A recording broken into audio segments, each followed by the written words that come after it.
in middle school or elementary school, does anyone ever remember making friendship bracelets?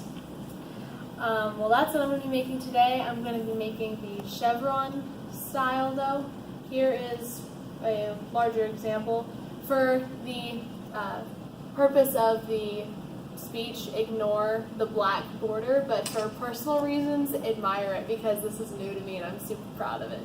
But that's what it's going to look like. To do a chevron, you have to do a minimum of 4 colors, and then you can do up to how many you want, because then it just gets wider and wider, and then more complicated and more complicated to keep together. So the length you'll need is about an arm's length. This doesn't knot up. An arm's length times 2. So then, and you can choose any color you want. Usually you choose colors that look better together, but just decided to choose the ugly colors. And you do 2, since it's a mirrored pattern, you'll do the length that I just did twice.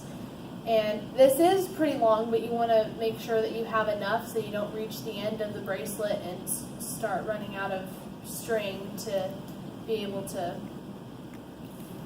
work with.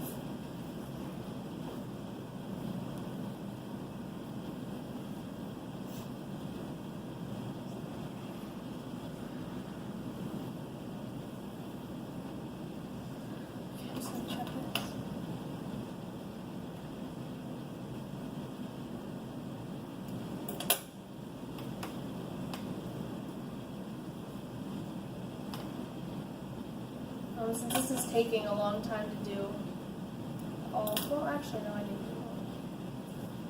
So and then once you only need to measure 1 color against your arm, because then you have the actual string that you just cut available to measure the rest of them.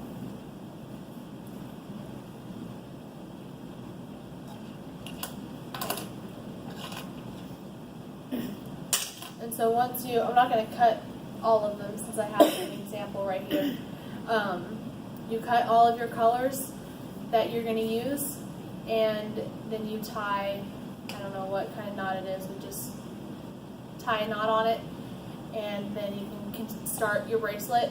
I like to braid a little bit at the beginning so it's easier to tie onto your wrist instead of trying to tie this bulky flat pattern onto your wrist. I like to tie a braid so that it's more fluid to tie. When you get to the point where you're going to start your bracelet, you separate each color from itself and you set it up in the order you want the pattern to appear.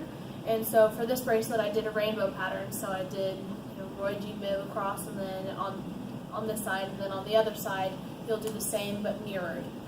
And then to start the bracelet you'll take your first string and you'll make a 4. You'll make a kind of like the number 4 across the bracelet, or across the first string, you'll make a 4 across and tuck it underneath the second string, and then pull it. See, then it looks like a 4 there, and then you pull it tight. And then throughout this step you need something to hold it down. Tape works. Lots of tutorial videos you see on YouTube will use clipboards, and whenever it gets long enough I will put it in between my knees and just braid it while I'm sitting down. And then you pull it pull the 4 into and pull a knot. Usually I do it twice, that way it stands out more. And then you do all of the colors until it reaches the center, and then you go on to the other side and do the same thing, but then the first color on this side would be more of a backwards 4, and then you repeat the step until you have both of the same colors touching each other, and then you tie them together twice, and then you just keep repeating the step until you get a bracelet long enough to fit around your ankle or your wrist or wherever you're putting it.